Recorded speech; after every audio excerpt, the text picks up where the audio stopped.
Good day from New York. Today I'm going to talk about the theoretical basis of particular inner mind communication form that I use, which let's call it mystic inner mind communication, with a special understanding of what I mean by mystic. It's ego transcendent, which kind of applies to all of the practices that are used. I have some notes over here, and I may refer to them occasionally. Um, yeah, let me go ahead and read the response that I gave to someone. It was in regard to a book that I made that I wrote long ago. It said I was glad it was out of print. It's just, um, my book, just clarifying for me, because he didn't think it was published, but it was. My book was published, but as print on demand, making it quite expensive. It is now out of print, and I'm glad of it. It had a lot of things right and some lyricism to it, but wasn't fleshed out well theoretically, which is the point of this video here. Um, God help me, I'm no Michio Kaku. So, right along. Yes, we all evolve, and writing an expository book nowadays can mean the elements it contained, unless well researched and measurably predictive, is bound to need a lot of revision as new things are discovered. Nothing is totally true, in my opinion, just predictive to some limits in explaining the past and guessing the future. The unified field theory of life is not even a glint on the horizon, so yes, we are a bit on the same page regarding the worth of a book on our subject was primal at this juncture. Uh, that's what I wrote back to him. um, if I had to get a take on the future of, and I'm referring to primal therapy, um, I would need to rework its basic form of expression and clearly denote its theoretical base. I believe I may have done that, but all concepts need careful testing, and in the case of therapy, testing for adaptability for various individuals and for safety. I believe I've a bit of a grasp on that, but that is a thimble of the ocean of understanding it will need. Is it good enough to use now? Well, I believe for some people it is. For others, not. But it can be used for testing for that, as it uses some basic skills that develop naturally in healthy people. So, this is not for identifiable emotional disease, right? Just for average, normal, healthy individuals. In the case of people getting older like me, mm, probably okay, but yeah, it probably should get some medical advice before continuing. Um, hmm, yeah, let's see here. I'm looking at my notes. Process. Yeah, the process is self-limiting as long as no one is pushed into it. Just trained in it so that the option of self-help becomes useful. For some, it's not enough. It uses skills that are inherently triggering of what in primal is called primal pain. I call it uh, painful helplessness around need, but also can be used as attempts to self comfort. You see, it's all of the approaches that I have, both in terms of awareness, which gives you power, and the more developed language level of these forms of awareness um, are also very self comforting. And comforting to others, of course, they being forms of empathy. I guess breaking away from the notes, uh, the theoretical base involves some understanding. as our as our brain develops into a more social form, we begin with no self concept, no ego concept, and so in that sense, we're born ego transcendent. Not quite, but pardon, bronchitis. Sorry about that. Um, it's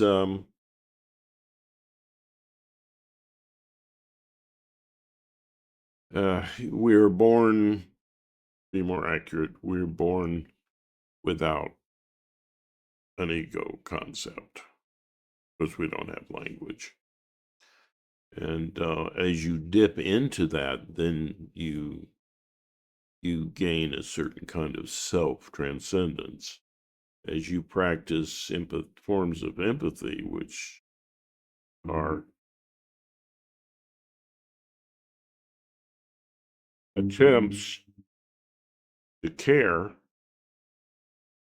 using, in my system, using objectivity, creativity, and compassion. Using using these is also self transcendent because it it causes you to think and reflect, and it causes the empathy, the creation of your skills at empathy help you in identifying with other people, and there and get you out of your self-concern, so it's a little ego transcendent as well, which is why I call the whole system mystic, because mystics are all about getting to this ego transcendence. um hmm. Now,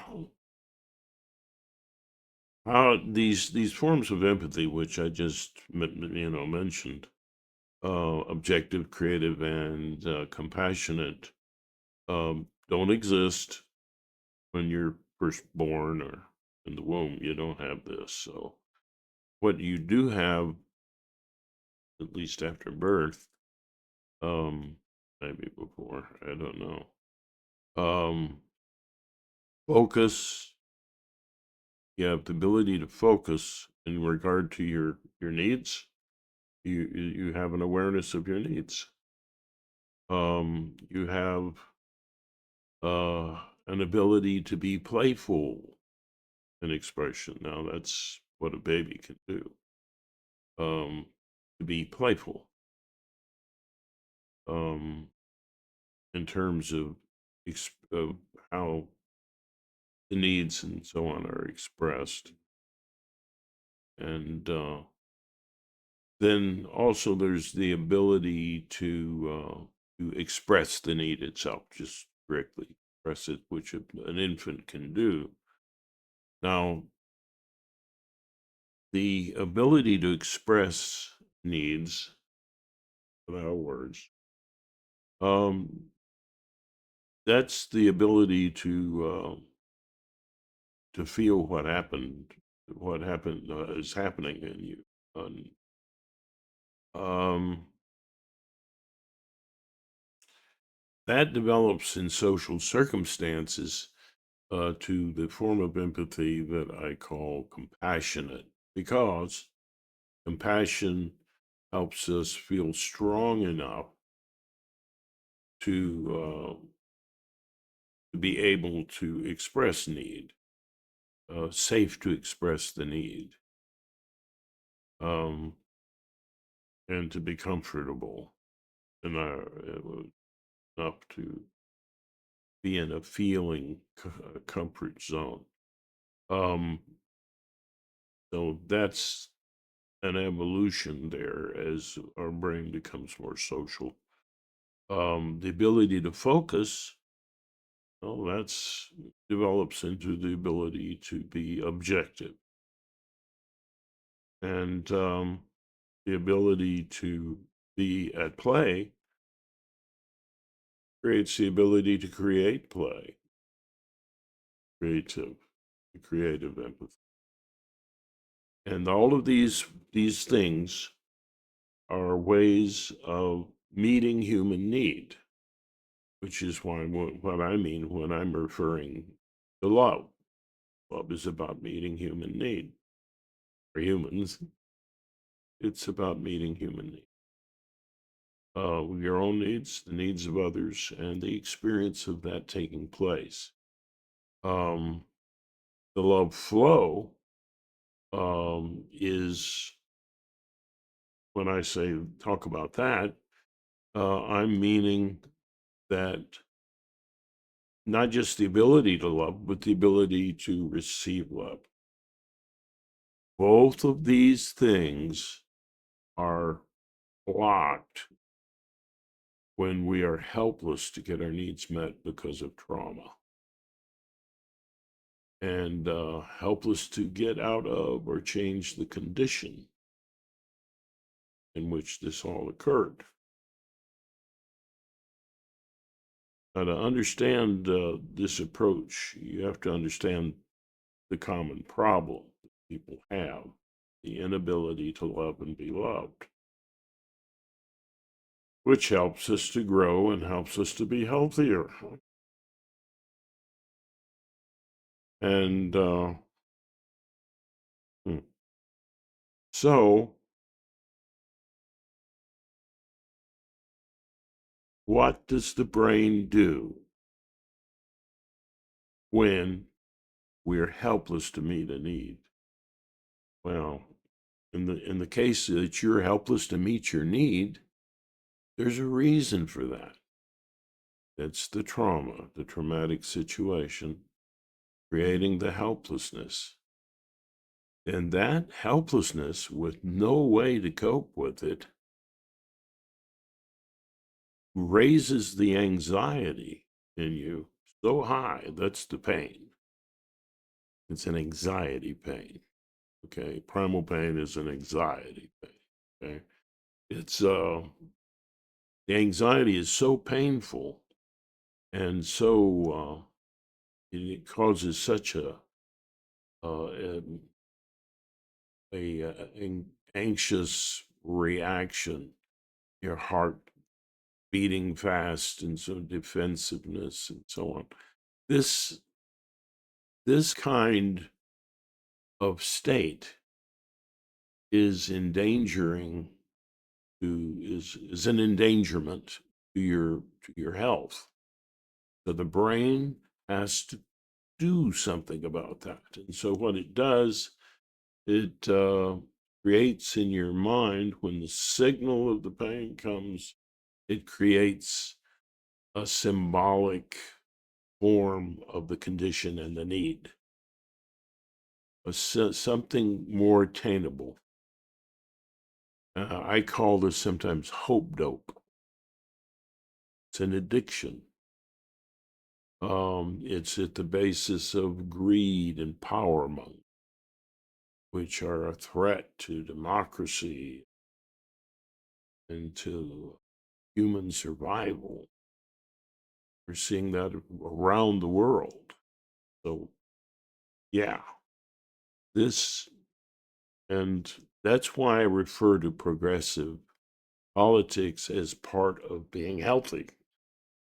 But you got to define, you got to understand what I call progressive, not just saying you can't be conservative or you can't be liberal on something. Some things you need to be liberal about. Some things you need to kind of hang on to, conservative about it. So when I'm saying progressive, I'm saying what helps to progress and improve the love flow in societies, the increase of empathy and awareness in association with human need. You know, let's get rid of these wars, kind of progressive. But it doesn't mean that you're dumb and that you can't respond to a violent action against your nation. It means that you're doing all you can to tamp down the anxiety and the sickness of greed and power mongering, put them in check. So complicated issues arise, things that many different viewpoints can be entertained concerning that, those issues. So understand that when I'm talking progressive, that's what I mean. The progressive mind is a loving and receptive for love. And we want a society like that. Okay. So back to the theoretical basis of inner mind communication, mystic inner mind communication. Um, you can see how these skills that I'm talking about, these are skills actually. They're things, even the ability to focus and to playful and to be expressive of need. These are also skills of a sort, things that you can practice, like meditation is a practice of focus. Depending on how define meditation. If it's inner mind communication, that includes all of this, and can be done out loud. In the case of mantra yoga, which it could be called a form of meditation, you repeat a phrase over and over again until it's meaningless. Well, why do you do that? It's because it puts you into the infant mind. It gives you that perspective. And while you're having a perspective, you still retaining, your current position and awareness of that. Um, so you're just adding a perspective. And so I've talked about these things as skills: focus, play, expression of need, um, things that you kind of learn as you grow, things you can practice and improve on. Um, that's a counter to helplessness right there. The ability to be objectively, creatively, and compassionately empathetic. Um, these are skills that you can learn. Now, that depends on the brain. And if you're sociopathic, then some of these skills are more problematic. So, but there are more than one ways to paint the barn, uh, so to speak. And so you can you cannot say, "I have a way. I have the only way." Buddha said, "I have the way." You can't say that. You can say you have a way. Can't say you have the only way. How would you know, right? Um, when you hear me talking about religion and this sort of thing, it's something to me that reminds me of the phrase in Buddhism of a finger pointing to the moon, to the actual goal, to the better love flow. It's like a finger pointing, but it isn't the thing itself. You have to leave the finger to see the reality. So, although religion may encourage us to do some good things, um, not quite enough. You need to have that direct experience. And practices like I'm talking about can help you have that direct experience. Um, so, and I believe that's what Jesus was talking about when they asked him about the law and the prophets. Come get rid of that. He says, "Came to fulfill it." Well, why would it need to be fulfilled? Well, it wasn't perfect. That's said in the New Testament. The first covenant had been perfect, but it wasn't. Okay, religion isn't perfect. How so? Because it contains elements of punishment. Punishing attitudes are very neurotic. They don't help anybody. Get yourself, not the other person, not the situation. Doesn't help. And it's the kind of reaction that people have, a defensive reaction, um, taken out of context, banded, you know, like after the fact, not during when you need to be defensive, but after the fact. That's a punishing attitude. Punishing attitudes are what's wrong with religion. That's what I mean when you hear me say, you have a religion, but don't let the religion have. It's just a finger. It's just pointing to the reality. You have to take that step outside of comforting beliefs into actually unlearning helplessness that you couldn't help once upon a time, um, and helplessness from other causes, that get in the way of meeting need and receiving the meeting of need. So I call this damaged faith in love. When you have difficulty receiving love or giving love, that's damaged faith. And it's due to trauma in life. Life is full of trauma. Everybody has trauma. Um, some more, some less. When it gets very, very serious,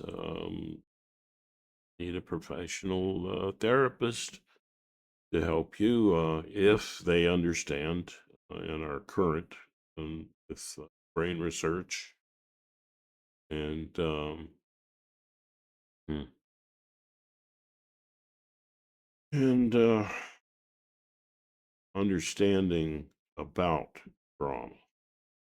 some things that I'm talking about are more advanced than what some professionals I've heard uh, declare. Um, and education alone is really not enough. Really isn't. Um, Practices like I'm talking about are essential and should be part of the training of anybody who's going to be a professional therapist. Because otherwise, if there are blocks in you, how are you helping the other person overcome those blocks? The stuff is getting in the way, right? So that's why, the thing, since everybody's flawed, that's why I talk about, doing the practice yourself, because there's some things in this crazy world um, that you may have done or thought about that would not be a good thing for this nutty world to know, because it is a very punishing place right now. The society needs to evolve. It's got a long way to go. We're still having these senseless wars and power mongering and greed going on. Jesus talked about greed being the root of all evil. Um, if you're careful to look at the different mystics and what they're essentially saying, apart from the religious aspects, um, wow, it's all about love. It's all about love. That's the part that hooks you into religion. It's that mystic love that's what's pulling you in. Um, but then you're stuck with the finger. Give a finger to the finger. At some point, you have to leave religion out of the picture and go toward the fulfillment of what it's pointing to. And that means real spiritual growth and health. What do I mean by spiritual? Well, I just mean the love flow. When I refer to the source of all love, well, you can personify that any way you like. In the system, it's personified as your inner artist, which sometimes I say that's the brain. Well, in part, for sure, it's the brain. You think about the concepts of God and a higher power. Wow. The brain knows what you decided to do before you go, I decided this. Wow, agency is in question here, isn't it? Um, that comes from brain research. That's something that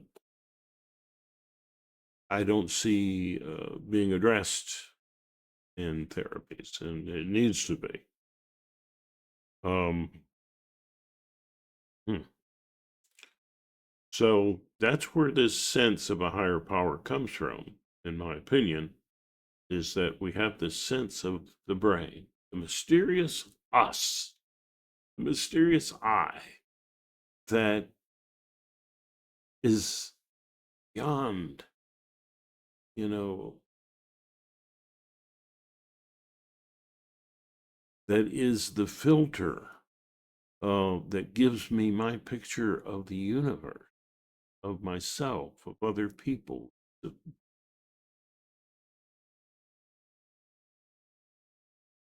It's, just a beautiful kind of picture. Um, so practicing this approach, this is the theoretical basis. I hope you've understood it. If you have questions, please comment. Please subscribe. Um, and join the team in some way. Share the video. That's one thing you can do. Share videos that you like, and Join us in our occasional Zoom calls where you can be anonymous and just in the first half decide what we're going to talk about. Or you can be in the discussion part that is published. And you can do that without showing your face. You know. So all of that is available to you. This is a movement. It's not about me. It's not about just this nation that I'm in. It's about the world and the precious humanity that we're trying to preserve, that we're in the attempt to not destroy her. And so it's an imperative thing, you know. It's my last gasp, the fruit of my life on display so that others can work on it and improve it. Not so that people follow it rigidly, like a new religion. Yeah. And that's why I like Linux, by the way. It's open source. People can see the code and improve it around the world, and I think that's really cool. That's very democratic.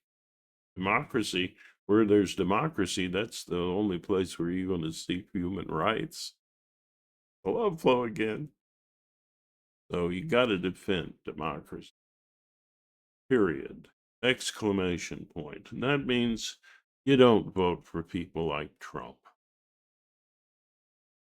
When people are trying to convince you by getting you afraid and angry, guess what happens when you're afraid and you're angry? You stop thinking. You're open to suggestion. Don't fall for that.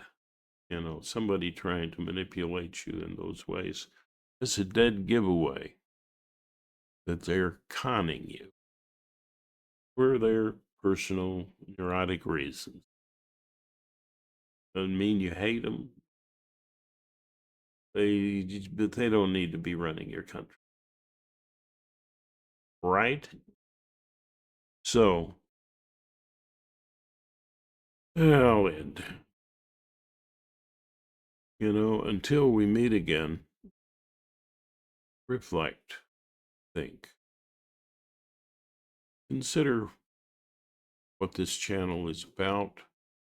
Now you can engage with it within it. And may the road of fuller love